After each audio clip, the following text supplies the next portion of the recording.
Layers, it's a powerful piece of Photoshop. In fact, some people say if you can master layers, you've mastered a big chunk of Photoshop. Layers are basically indicate things that are stacked. You can manipulate different components independently. Now with these images, this is just a photo, so of course I only have one layer, but there are many different types of layers that I can do. We'll talk about that next week. Somewhere around 8,000, I've heard infinite a number of layers, basically until your computer crashes. So you can have a lot of layers to the point you don't have to worry about running out of them. So this is something that we will cover in more detail. I wanted to also share one other panel. I happen to know this is the icon for it. This is history. So history is like your undos. Default, you have around 20 history states, which means I can go back the last 20 things I did. When I was back in preferences here, let's just go to general. And if I next through, maybe saw when I said don't touch this area right here. So you can bump history states up to 1,000, meaning Photoshop will remember the last 1,000 things that you did. Is it a good idea? Probably not. I would say between 20 and 50 is a good amount. Anything more, you're going to get an out-of-memory error right away. Okay? Now the bad thing with history, it's erased when I close my file. So I take my frog here, I do a whole bunch of fun things. Let me just start, I'll just take a paintbrush and just show you what happens if I start painting.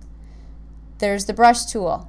Cool thing is, if I don't want that brush tool, I click on the last state and it's gone. Or I can go back to it. Okay? So it'll remember 50 of these things I did. But the minute I close this document, even if I save the changes, I close it, I open it, history is gone. So you have to remember that.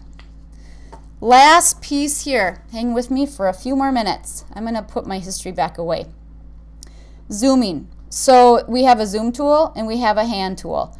Zoom tool, zoom in. Hold down your Alt or Option, zoom out. Okay? Zoom in. I can use my hand tool to move things around. It's like putting my hand on a piece of paper, sliding it around. Okay? Now, do I use the hand tool and the zoom tool? Nope. I don't use those two tools at all. Instead, I use some shortcut keys, and I do it automatically. So sometimes I try to tell you guys what I'm doing, but sometimes I do it without even thinking. Now, I do use them. I lied. I do use them for one purpose. Double-clicking on the hand tool, it filled my picture in my window as large as I could get it.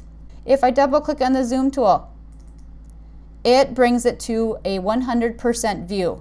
So I do use those to quickly get to a certain specific view.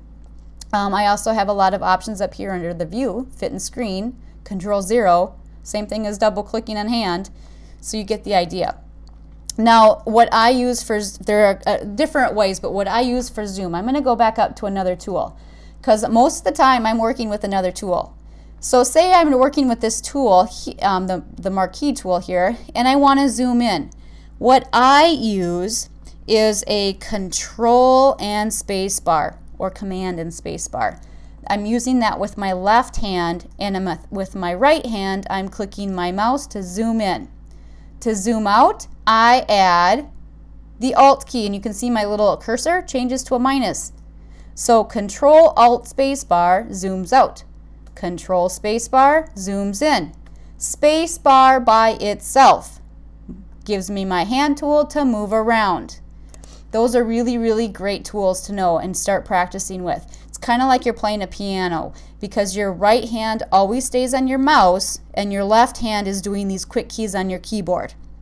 All right, some people do use Control plus and Control minus. I tend not to, because I have to cross over the keyboard to get to those, and my hands are generally resting over on the left side of the keyboard. So, you know, that just kind of as a personal preference. I know some people, though, that constantly are using the Control plus and Control minus to zoom in and zoom out. Okay. One last piece, I currently have rulers open. Rulers will happen, they'll fall on the left side and the top side. Control R R for rulers. Easy one to remember. Under view, this gives you a lot of extras, a lot of things that you can turn on and turn off. Just remember where there's a check mark, that's indicating that's on right now. So rulers is on. If I actually click the check mark here, rulers will turn off. Okay? So if you're really wanting to know size, dimensions, where you're at, Control R for rulers.